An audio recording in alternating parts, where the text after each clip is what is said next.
Chapter 3. We hailed the taxi of eternal torment. Annabeth was waiting for us in an alley down Church Street. She pulled Tyson and me off the sidewalk just as a fire truck screamed past, heading for Merriweather Prep. "Where'd you find him?" she demanded, pointing at Tyson. Now, under different circumstances, I would have been really happy to see her. We'd made our peace last summer, despite the fact that her mom was Athena and didn't get along with my dad. I'd missed Annabeth probably more than I wanted to admit.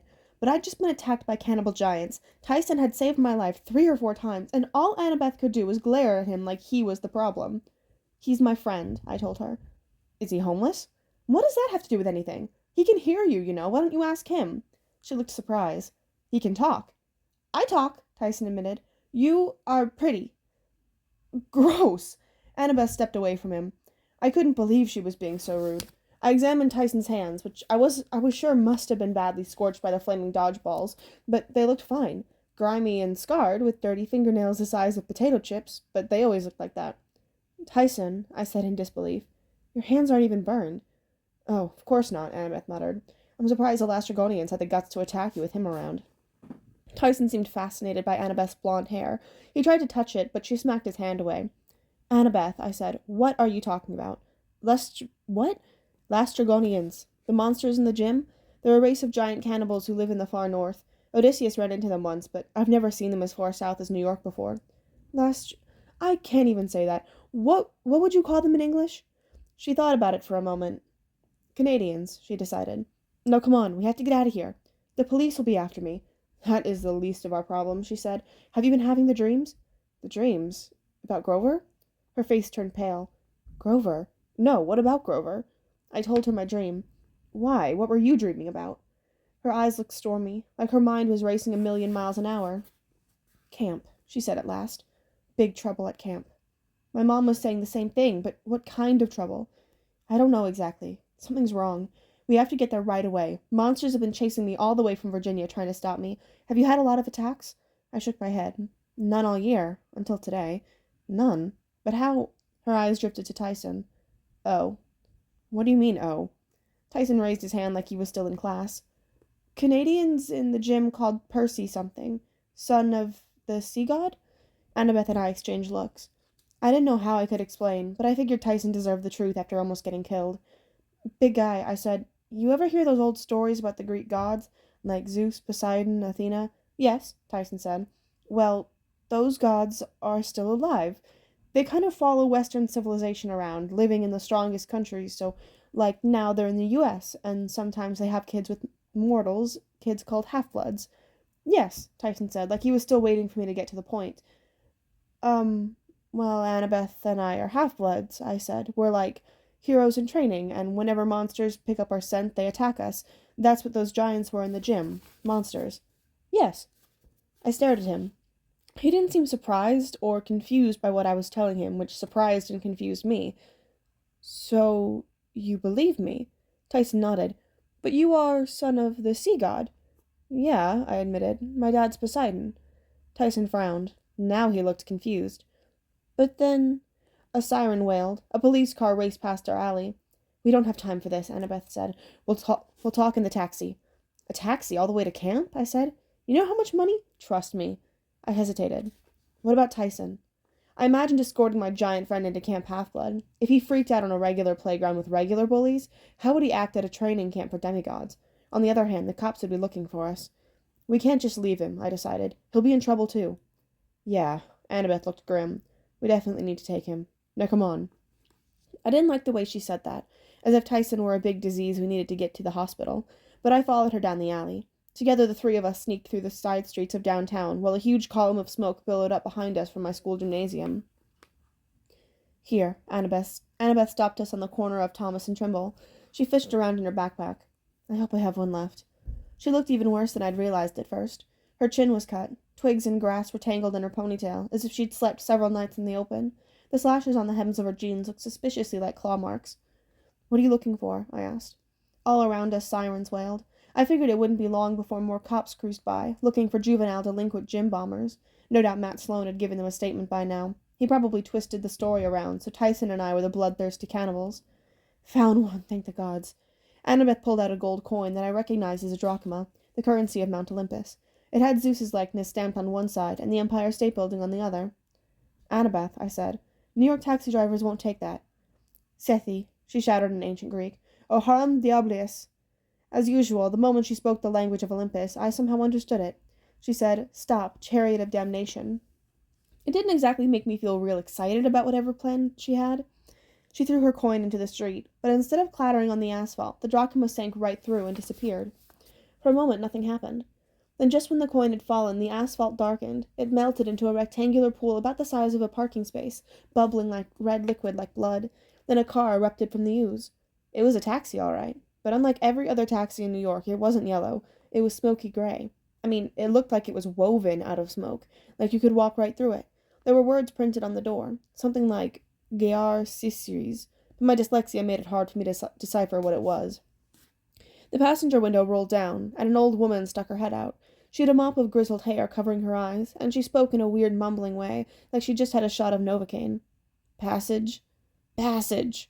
3 to Camp Half-Blood, Annabeth said. She opened the cab's back door and waved at me to get in, like this was all completely normal. Ugh, the old woman screeched. We don't take his kind. She pointed a bony finger at Tyson. What was it? Pick on big and ugly kids' day? Extra pay, Annabeth promised. 3 more drachma on arrival. Done! The woman screamed. Reluctantly, I got in the cab. Tyson squeezed in the middle. Annabeth crawled in last. The interior was also smoky gray, but it felt solid enough. The seat was cracked and lumpy, no different than most taxis. There was no plexiglass screen separating us from the old ladies driving. Wait a minute. There wasn't just one old lady. There were 3, all crammed in the front seat, each with stringy hair covering her eyes, bony hands, and charcoal-colored sackcloth dress. On the one driving said, Long Island, out of metro fare bonus. Ha! She floored the accelerator, and my head slammed against the backrest. A pre-recorded voice came on over the speaker. Hi, this is Gangmead, cupbearer to Zeus, and when I'm out buying wine for the Lord of the Skies, I always buckle up. I looked down and found a large black chain instead of a seatbelt. I decided I wasn't that desperate. Yet.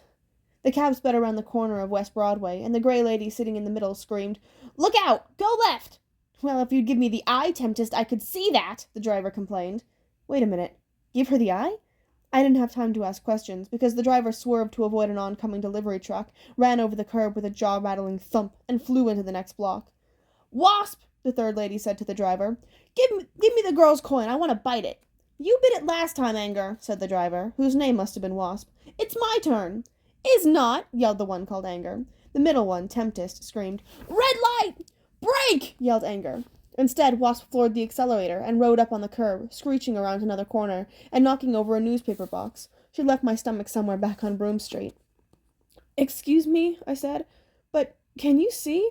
No, screamed Wasp from behind the wheel. No, screamed Tempest from the middle. Of course, screamed Anger by the shotgun window. I looked at Annabeth. They're blind? Not completely, Annabeth said. They have an eye. One eye? Yeah. Each? No, 1 eye total. Next to me, Tyson groaned and grabbed the seat. Not feeling so good.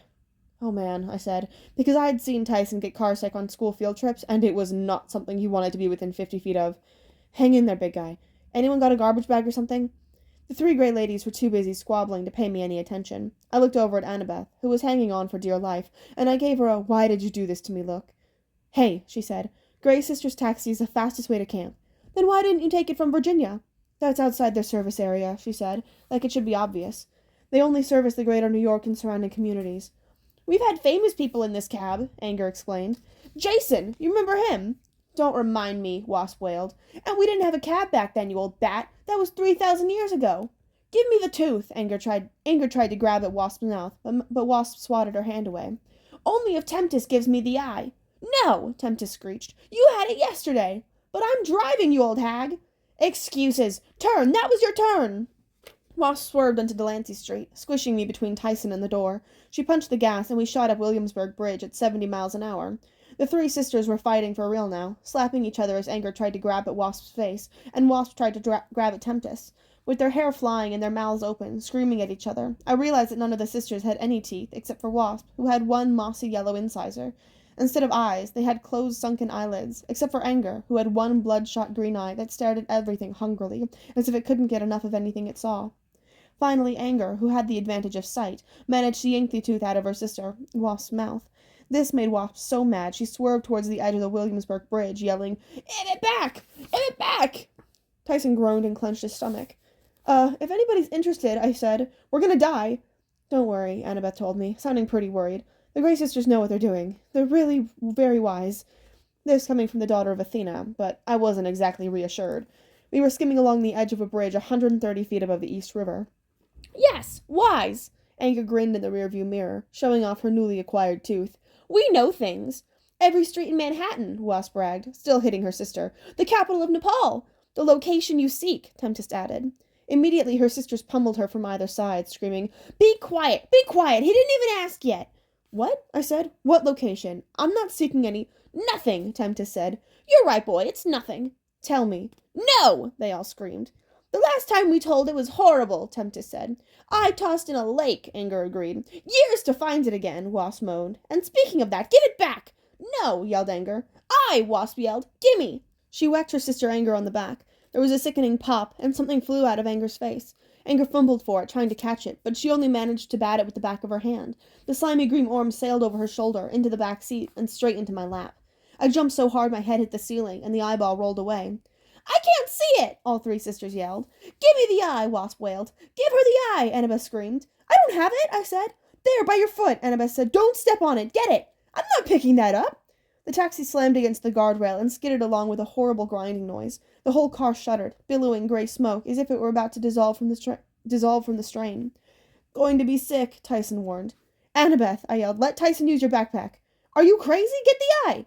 Wasp yanked at the wheel, and the taxi swerved away from the rail. We hurled down the bridge towards Brooklyn, going faster than any human taxi. The Grey sisters screeched and pummeled each other and cried out for their eye.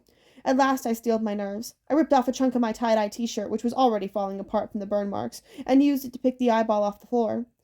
"Nice boy," Anger cried, as if somehow knew I had her missing peeper. "Give it back!" "Not until you explain," I told her. "What were you talking about? The location I seek." "No time!" Tempest cried. "Accelerating!" I looked out the window. Sure enough, trees and cars and whole neighborhoods were now zipping by in a gray blur. We were already out of Brooklyn, heading through the middle of Long Island. "Percy," Annabeth warned. "They can't find our destination without the eye. We'll just keep accelerating until we break into a million pieces." "First they have to tell me," I said, "or I'll open the window and throw the eye into oncoming traffic." "No!" the Grey sisters wailed. "Too dangerous!" I'm rolling down the window. "Wait!" the Grey sister screamed. 30, 31, 75, 12. They belted it out like a quarterback calling a play. "What do you mean?" I said. "That makes no sense."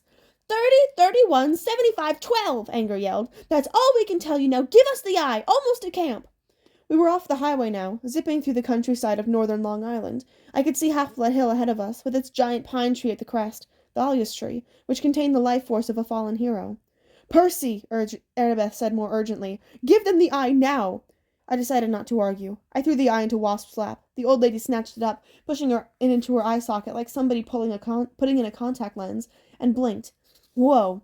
She slammed on the brakes. The taxi spun 4 or 5 times in a cloud of smoke and squealed to a halt in the middle of the farm road at the base of Half-Blood Hill. Tyson let loose a huge belch. "Better now." "All right," I told the Grey sisters. "Now tell me what those numbers mean." "No time." Annabeth opened the door. "We have to get out now." I was about to ask why, when I looked up at Half-Blood Hill and understood. At the crest of the hill was a group of campers, and they were under attack.